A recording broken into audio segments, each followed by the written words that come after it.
Guys आज हम functions की शुरुआत करेंगे। कैलकुलस का बेसिक चैप्टर है। कैलकुलस की नींव है फंक्शन। जैसे मकान बनता है तो नींव रखी जाती है, नींव पे ही पूरा मकान टिका हुआ होता है, वैसे ही पूरी कैलकुलस इस चैप्टर पे टिकी हुई है जिसको हम फंक्शंस बोलते हैं। आज हम फंक्शंस पे पहला सेशन लेंगे। बेहद इंटरेस्टिंग, वेरी इंपॉर्टेंट चैप्टर। अगर अपने को कैलकुलस पे स्ट्रॉन्ग होल्ड बनाना है, फंक्शन को मजबूत करना पड़ेगा और मैं इसमें कोई कोताही नहीं बरतूंगा।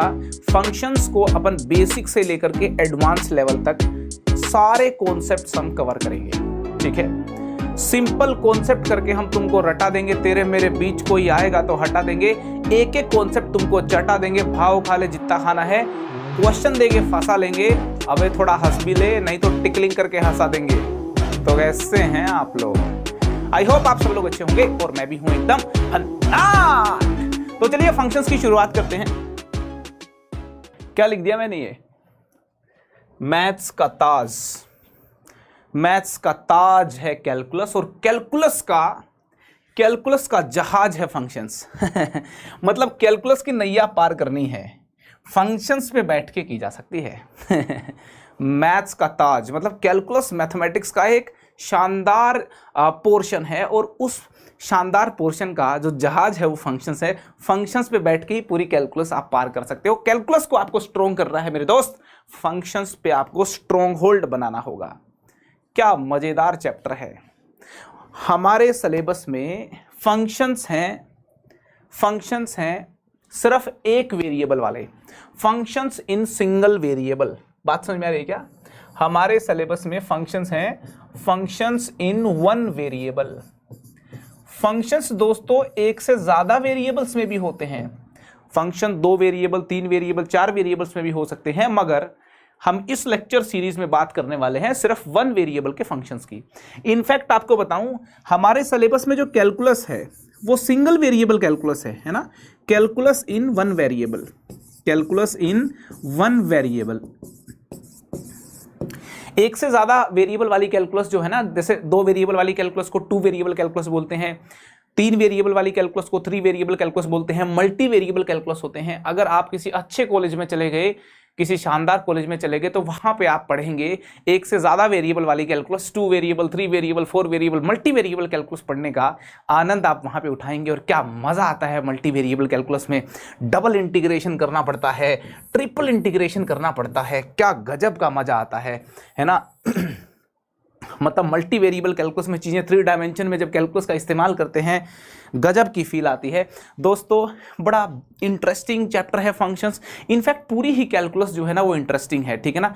कैलकुलस का जब निर्माण हुआ, देखिए कैलकुलस के बारे में मैं आपको कुछ चीजें बता दूं। फंक्शंस की शुरुआत तो करूंगा ही, पहले एक बार आपको कैलकुलस का आइडिया दे दूं, है ना। हम जो है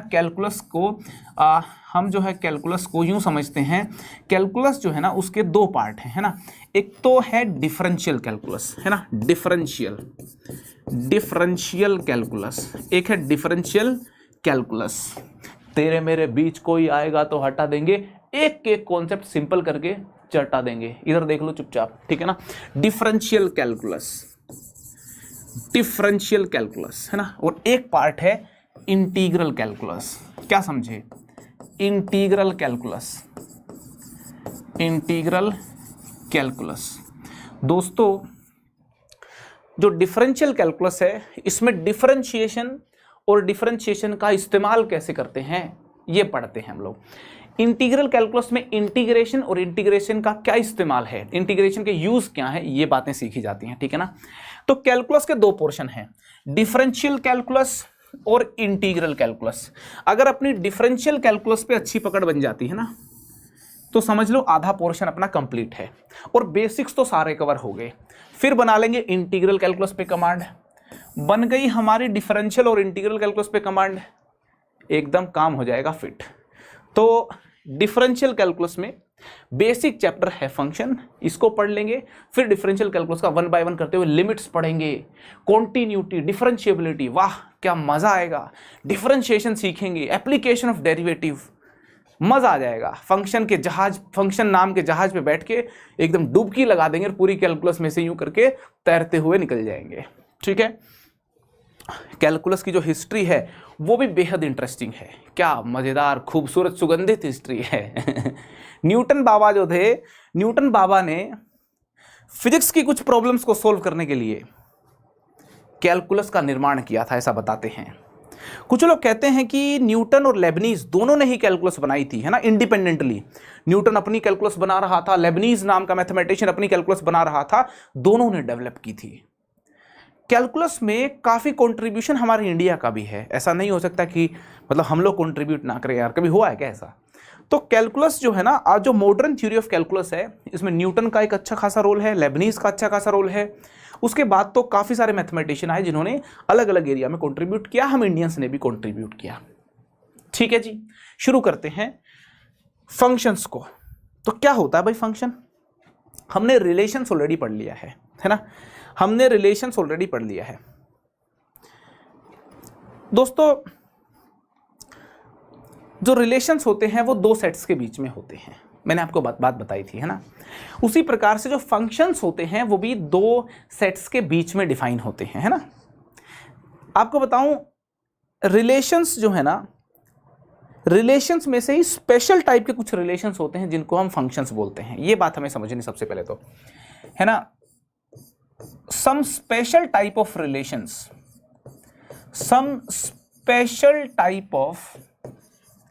some special type of relations are called as functions। क्या स्पेशलिटी होती है मैं इसकी बात करूंगा। सिंपल कॉन्सेप्ट बना के रटा देंगे कि कॉन्सेप्ट को चटा देंगे। तेरे मेरे बीच कोई आएगा तो हटा देंगे, अरे थोड़ा हंस ले बाबा, नहीं तो टिकलिंग करके हंसा देंगे। समझ में आ रही कि नहीं आ रही? कीप स्माइलिंग और पढ़ते रहो मजे से। Some special type of relations are called functions. क्या स्पेशलिटी होती है देखिए जरा। एक सेट ले लिया मैंने, है ना, जिसके एलिमेंट्स हैं ए बी सी, सेट ए। दूसरा सेट ले लिया मैंने, सेट बी, इसके एलिमेंट्स हैं 1 2 3 4। सेट ए से सेट बी एक फंक्शन डिफाइन किया गया है, एक रिलेशन है, ये फंक्शन भी है, ठीक है ना, खास टाइप का रिलेशन है, ठीक है। तो एक फंक्शन डिफाइन किया गया है। तो दोस्तों इस सिंबल का इस्तेमाल करते हैं, फंक्शन इज सच दैट, है ना। कैसे रीड करते हैं इस बात को, है ना, रिलेशन में ही बताया था मैंने, है ना। Function is such that it is defined from A to B. ये जो सिंबल है, इस सिंबल पे पूरी क्लैरिटी होनी चाहिए। इस सिंबल का मीनिंग जो है सबको समझ में आना चाहिए। इस सिंबल का मीनिंग है function F is such that it is defined from A to B, है ना। तो फंक्शन की क्या खास बात होती है कि जो सेट ए होता है हमारा, सेट ए का हर एलिमेंट की मैपिंग होनी जरूरी है। देखो आप, सेट ए के हर एलिमेंट की मैपिंग होनी जरूरी है, कोई भी एलिमेंट खाली नहीं होना चाहिए। Each element of set A must have some image in set B, ठीक है ना। सेट ए के हर एलिमेंट की कोई ना कोई इमेज सेट बी में होनी चाहिए, एक खास बात। और दूसरी खास बात, सेट ए का कोई भी एलिमेंट की मैपिंग एक से ज्यादा नहीं होनी चाहिए। जैसे यहां पे ऐसा नहीं होना चाहिए कि ए की दो मैपिंग है, ना भाई ना, हर एलिमेंट की एक मैपिंग होनी चाहिए। जैसा आप देख सकते हैं ए की मैपिंग सिर्फ 1 है, यहां पे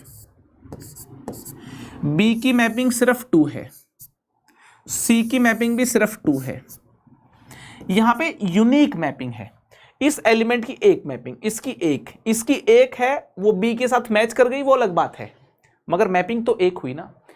वो रिलेशन जो दो कंडीशन फॉलो करती हो, पहली कंडीशन सेट ए के हर एलिमेंट की मैपिंग होनी चाहिए, दूसरी कंडीशन मैपिंग यूनिक होनी चाहिए। ऐसी रिलेशन को दोस्तों हम फंक्शन बोलते हैं। ये रिलेशन तो है ही, खास किस्म की रिलेशन है जो दो खास बातों को फॉलो कर रही है, इसलिए हम इसको क्या बोल दिया, फंक्शन बोल दिया।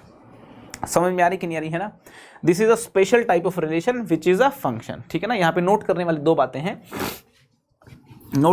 बातें हैं, एक बात तो ये है कि every element of set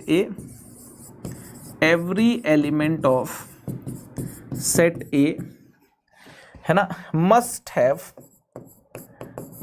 have an image in set B, है ना। एक इमेज होनी चाहिए, है ना। For F to be function, F को फंक्शन होने के लिए दो बातें होनी चाहिए, है ना। और दूसरी चीज क्या होनी चाहिए, वो है ना, और दूसरी बात ये होनी चाहिए all the elements of set A must have unique image in set B, ठीक है ना, elements of set A, elements of set A must have unique image, है ना, इमेज तो होनी चाहिए और यूनिक होनी चाहिए, है ना, unique image in set B, set B में यूनिक इमेज होनी चाहिए, करेक्ट है ना। ये दो कंडीशन जरूरी हैं, ये दो कंडीशन जरूरी हैं for F to be function, ठीक है ना, for F to be function, F को फंक्शन होने के लिए सेट ए से बी में ये दो कंडीशंस होनी हमारी जरूरी हैं। समझ में आ रही कि नहीं आ रही बात। तो दोस्तों अगर मुझे फंक्शन की डेफिनेशन लिखनी हो, फंक्शन की डेफिनेशन लिखनी हो तो क्या डेफिनेशन लिखेंगे, देखिए डेफिनेशन अगर लिखनी हो फंक्शन की तो डेफिनेशन लिखूंगा मैं अभी, है ना, डेफिनेशन ऑफ अ फंक्शन, है ना, एक फंक्शन की क्या डेफिनेशन होनी चाहिए, एक फंक्शन की क्या डेफिनेशन होनी चाहिए, अभी यहां पे मैं लिखूंगा, ठीक है जी। यहां पे देखिए जरा डायग्राम मैंने बनाया हुआ है, मजा आएगा इस डायग्राम में आपको, क्या मजा आएगा। यहां पे सबसे पहला पॉइंट लिखा हुआ a relation shows a relationship between two values, मगर a function is a relation where each input has only one output.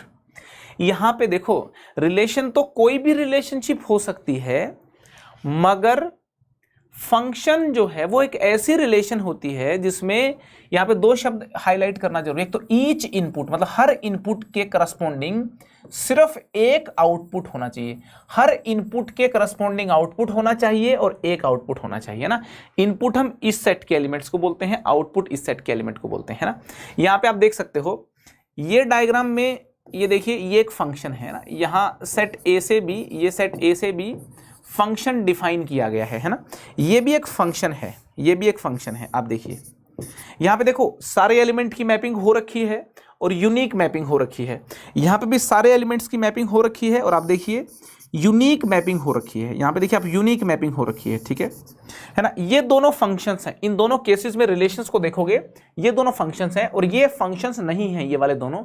क्यों? क्योंकि यहां पे क्या है, 9 की देखिए दो मैपिंग है, 9 के दो आउटपुट हैं, एक इनपुट के दो आउटपुट हैं, मगर यहां मैंने क्या कहा, ओनली वन आउटपुट होना चाहिए। ये यहां पे लफड़ेबाजी हो गई, ठीक है, दो आउटपुट नहीं होने चाहिए, है ना, यूनिक इमेज होनी चाहिए, दो इमेज अलाउड नहीं है, इसको फंक्शन नहीं बोलेंगे, है ना, इसको फंक्शन नहीं बोलेंगे। और यहां पे भी देख लें आप, यहां पे भी देख लें आप कि देखिए आप एक एलिमेंट है, इसकी दो इमेज कैसे हो गई भाई, ये अलाउड नहीं है ना, ठीक है ना, ये बिल्कुल भी अलाउड नहीं है, ठीक है।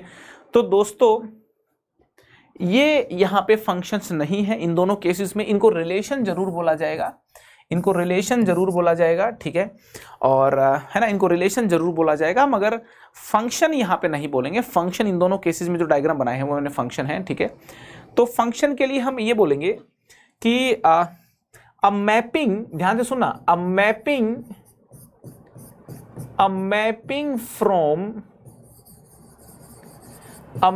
From set A to set B, set A से सेट बी में एक मैपिंग है, is said to be a function, is said to be a function if each and every element, if each and every element, if each and every element of set A, if each and every element of set A must have a unique image in set B, must have a unique image in set B, must have a unique image in set B।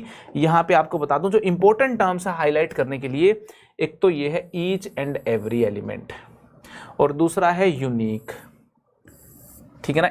इसको आप ध्यान से देख लो, इन दो की terms पे focus कर लिया तो खेल खत्म हो जाएगा, ठीक है ना। एक मैपिंग को हम फंक्शन तब बोलेंगे जब सेट ए का हर एलिमेंट मैप हो और दूसरी बात वो यूनिकली मैप हो, है ना। यहां पे देखिए, यहां पे यूनिकली मैपिंग हो रखी है, यहां पे मैपिंग यूनिकली नहीं है, ये दो के साथ है, एक की दो के साथ वन टू मैनी मैपिंग हो रखी, वन टू मैनी नहीं चलेगी भाई, है ना, वन टू मैनी मैपिंग नहीं चलेगी यहाँ पे, है ना, यूनिक होनी चाहिए मैपिंग, है ना, मतलब एक की एक के साथ, देखो एक की एक के साथ, एक की एक के साथ, है ना, एक की एक के साथ, एक की एक के साथ चलेगी। समझ में आ रही कि नहीं आ रही बात, है ना। आई होप ये बात आपको क्लियर होगी, ठीक है। तो इन केसेस में ये क्या है, ये फंक्शंस हैं, है ना। यहाँ पे देखो सेट ए से बी में ये दोनों केसेस जो हैं फंक्शन है ना, और यहाँ पे ये दोनों जो केसेस हैं ये फंक्शंस नहीं है भाई, है ना, ये कतई फंक्शंस नहीं है, दे आर नॉट फंक्शंस, ये रिलेशंस हैं, है ना, ये रिलेशंस हैं, है ना, फंक्शंस नहीं है। इस बात को गौर से देखें, है ना, ये फंक्शन नहीं है, ये फंक्शन नहीं है ना, क्योंकि यहाँ पे एक एलिमेंट की मैपिंग यूनिक नहीं है, दो के साथ मैप हो रखा है।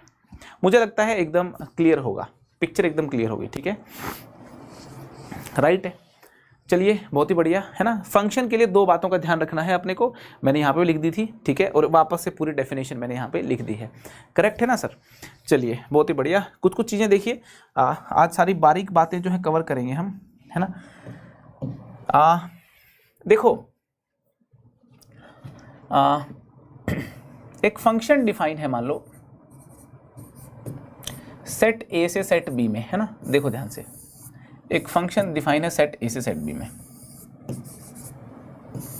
ठीक है। सेट ए के जो एलिमेंट्स हैं इनको क्या बोलते हैं, इनपुट्स बोलते हैं, ठीक है। जैसे यहाँ पे लिख दिया मैंने 1 2 3, यहाँ पे 1 4 9 16, ठीक है। मान लो कुछ ऐसी मैपिंग है, 1 की मैपिंग 1 से, 2 की मैपिंग 4 से, 9 की मैपिंग 3 की मैपिंग 9 से, ठीक है। तो ये क्लियर होना चाहिए कि जो एलिमेंट्स ऑफ सेट ए है ना, एलिमेंट्स ऑफ सेट ए, है ना, elements of set A, elements of set ए, इनको बोलते हैं इनपुट्स भी बोल देते हैं और प्री इमेजेस भी बोल देते हैं, है ना, आर नोन एज इनपुट्स भी बोल सकते हो आप, है ना। ये क्या है, इनपुट्स, या फिर बोल सकते हैं प्री इमेजेस, ठीक है। एक बात ये समझनी है आपको, दूसरी बात ये समझनी है कि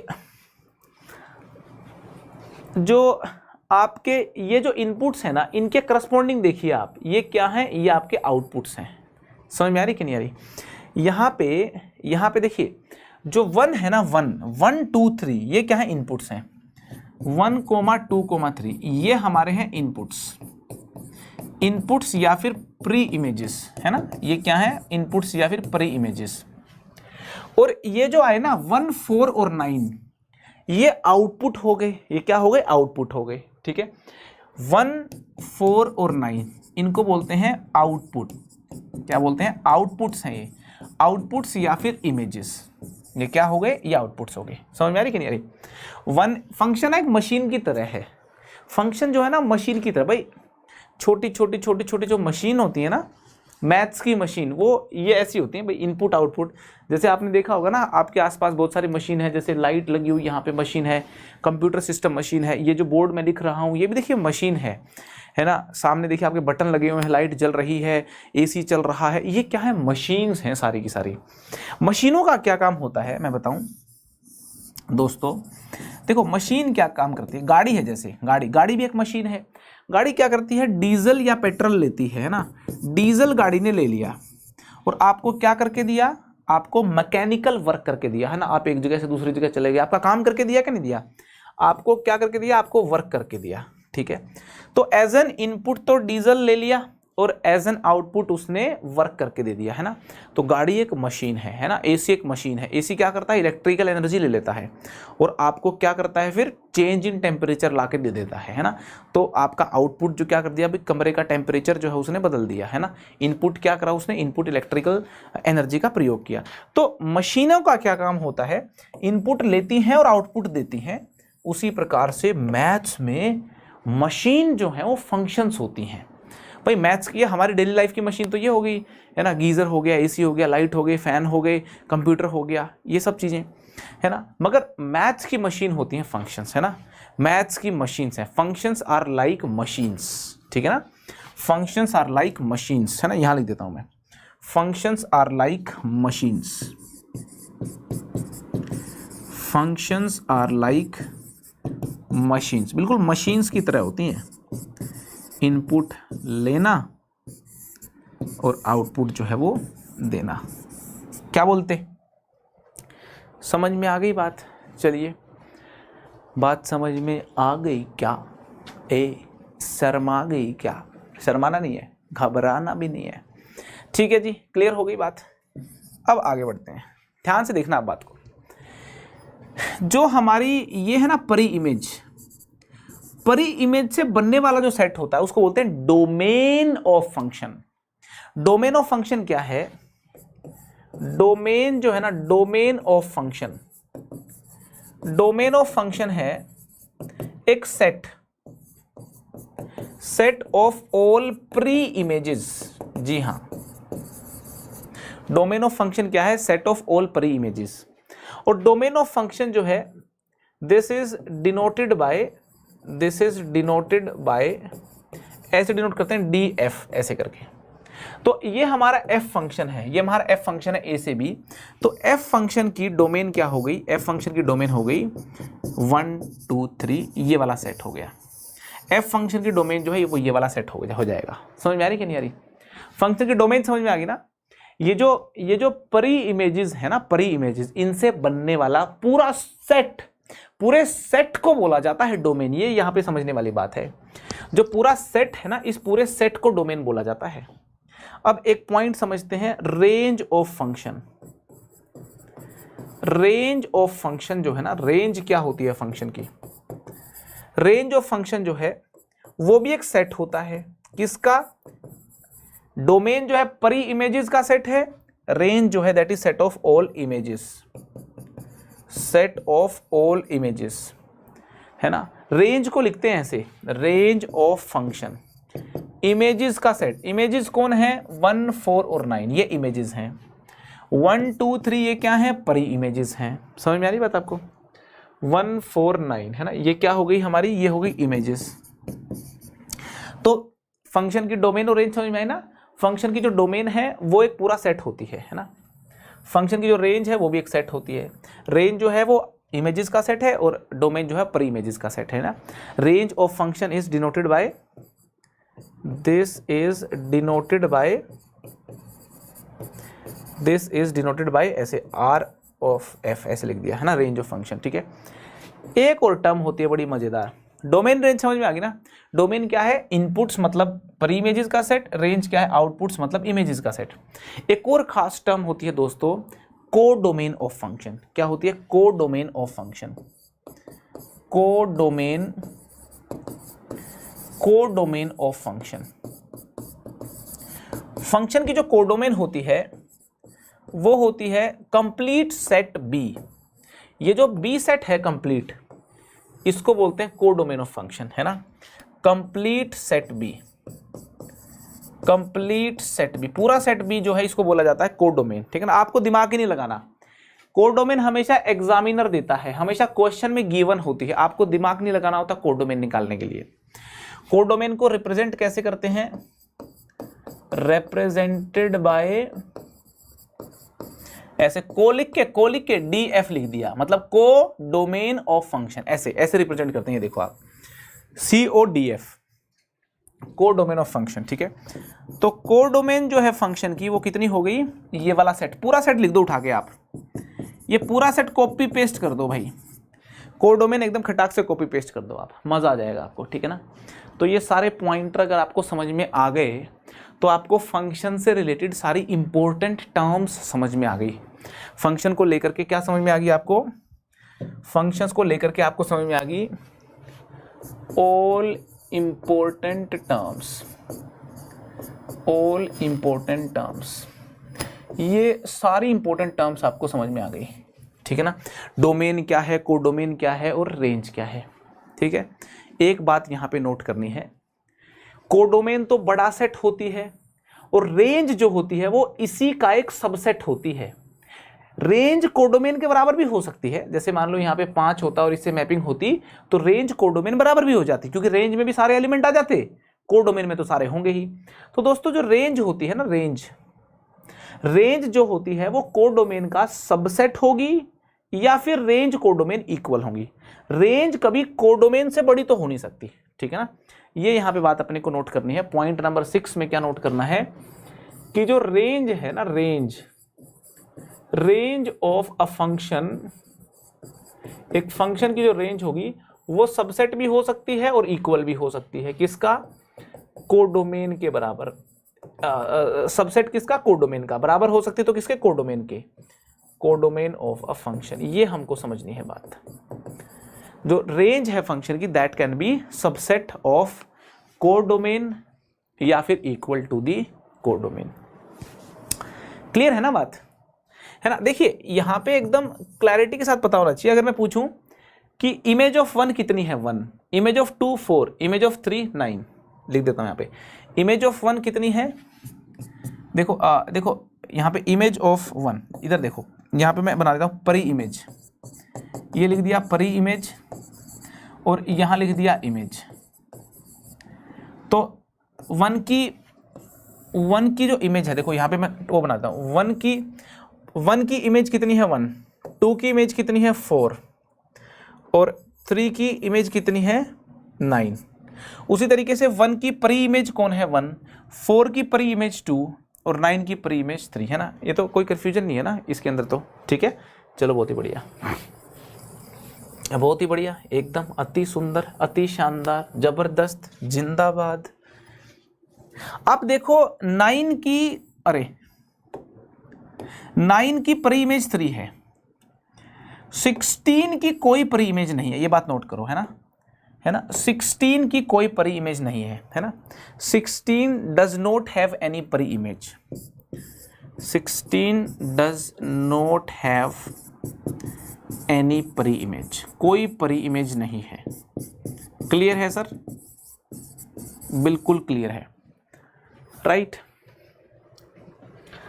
ठीक है ना? ये जो ए सेट के जो एलिमेंट्स हैं ये हमारे क्या हैं? इनपुट्स हैं, ठीक है ना? देखो कुछ छोटी छोटी बातें और बता रहा हूं। यहां पे मैं वापस डायग्राम बना लेता हूं सेट ए और बी का। सेट ए में है 1 2 3, इधर है 1 4 कितना 9 16 है क्या? हाँ 9 16 और फंक्शन मेरा है ए से बी में, राइट?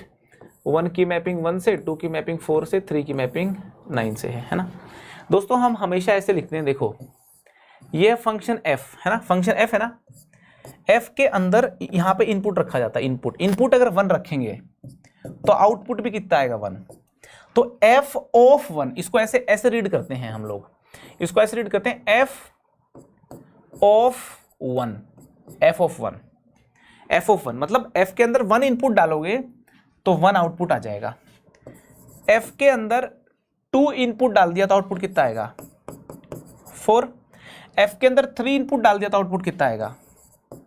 9। समझ में आ रही कि नहीं आ रही? तो ये बात समझ में आ गई, एफ ऑफ 2 क्या है, एफ ऑफ 3 क्या है ना? एफ ऑफ 2 कितना है? 4। एफ ऑफ 3 कितना है? 9। मजा आ रहा है कि नहीं आ रहा? ठीक है सर? तो ये यूं क्यों लिखा है? इसका मतलब देखो यहां पे इनपुट डलता है, ये फंक्शन अपना इनपुट लेने की जगह होती है, ये इनपुट ले लेगा यहां पे और यहां पे आउटपुट आ जाएगा।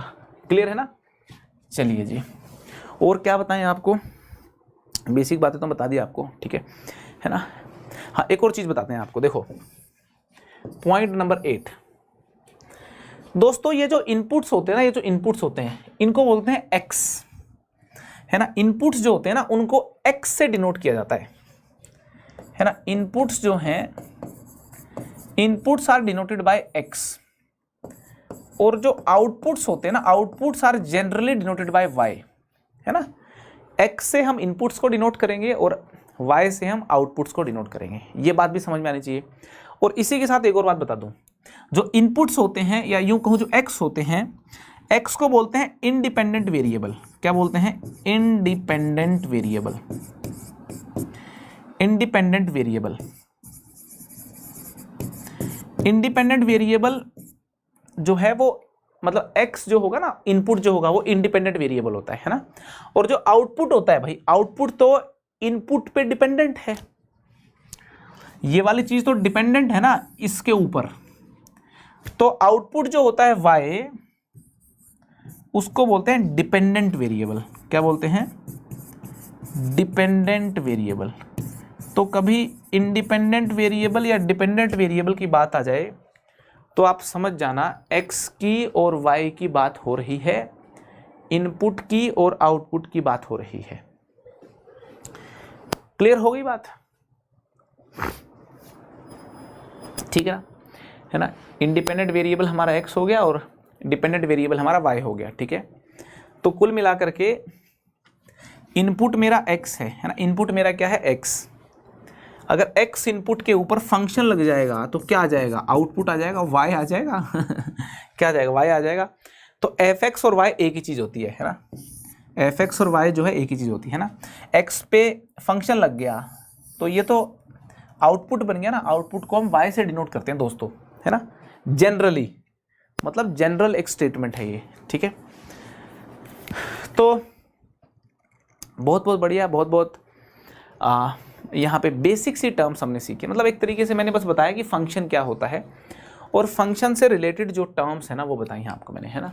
तो इस स्मॉल सेशन में हमारा जो डिस्कशन हुआ है वो हुआ है फंक्शन क्या है इस बात के ऊपर, और फंक्शन से रिलेटेड जो इम्पोर्टेंट टर्म्स हैं उनसे रिलेटेड। ठीक है, अगले सेशन में फंक्शन को अलग अलग एंगल से समझेंगे हम लोग। ठीक है, और फंक्शन के बारे में और कुछ बातें सीखेंगे। तो ये वाला सेशन और नेक्स्ट सेशन जो है उसमें फंक्शन की सारी जो बेसिक नॉलेज है वो आपके पास आ जाएगी। फिर हम डिफरेंट टाइप के फंक्शंस को सीखेंगे। ठीक है, और उसके बाद तो फिर फंक्शन में डीप एकदम चलते चले जाएंगे। ठीक है, तो इस सेशन में इतना ही। फिर से मुलाकात होगी हमारी नेक्स्ट सेशन में दोस्तों। तब तक के लिए हंसते रहें और लोगों को हंसाते रहें, और मुस्कुराना बड़ा जरूरी है, मुस्कुराते रहें। आपको बता दूं टेलीग्राम